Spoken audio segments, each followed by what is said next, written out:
In this lesson, we will focus on implant evaluation and placement. To begin, double-click the CS3D imaging icon to open, then single-click the first DICOM slice of the appropriate scan and click OK.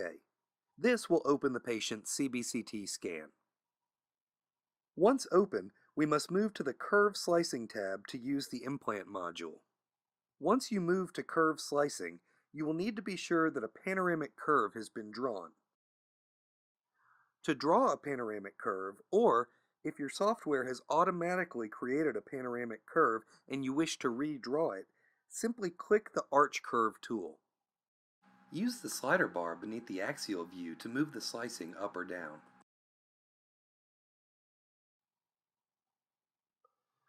Once you've selected the Arch Curve tool, use a series of left clicks to move around the arch. In this example, we're drawing a mandibular curve, so try to click along the mandibular nerve canal. You may use the scroll wheel on your mouse to move inferiorly or superiorly to visualize the canal. Double-click when finished. Once your curve is drawn, your panoramic and transaxial views will appear on the right. Keep in mind that the transaxial view is a cross-sectional slice along the long axis of the blue line in the panoramic image. To map the mandibular nerve, left-click and hold the larger of the two blue balls in the panoramic image and move until you visualize the mental foramen. Click the Nerve tool, click once outside the mental foramen, once inside, and then move up to the panoramic image to finish tracing the nerve with a series of left clicks along the nerve canal. Use the mouse wheel to adjust the focal trough for better visualization. Double-click when finished. You may then move through your tracing using the large blue ball or by scrolling your mouse wheel with your mouse hovered over the transaxial slice to check the nerve tracing. To correct a point, single left-click the orange movement node and drag it into position. To evaluate a site for a potential osteotomy, use the large blue ball to move to your region of interest, then use the smaller blue ball to angle the transaxial view from a vertical orientation to an orientation that will more closely match your implant placement. You can then perform measurements using the ruler tool. Click the ruler tool, then a single left click to start the measurement and another to end. You may do as many measurements as you like. You may also click the Maximize button to go to full screen on the transaxial view for accuracy. Another important measurement to consider is bone density. This is indicated by the number in the lower right-hand gray section of the screen. This number constantly changes as you move your mouse through the bone in the region of interest. Notice the very high levels of density in the cortical bone with lower density in the medullary bone. You may delete your measurements by clicking the Remove button next to each one.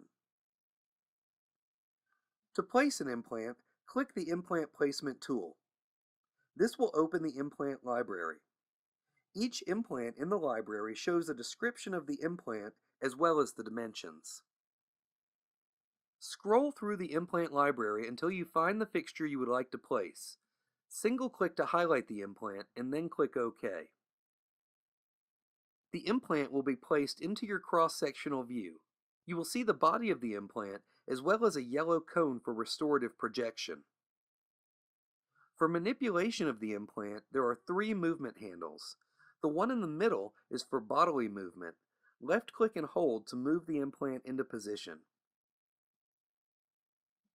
There are also handles for apical rotation and occlusal rotation.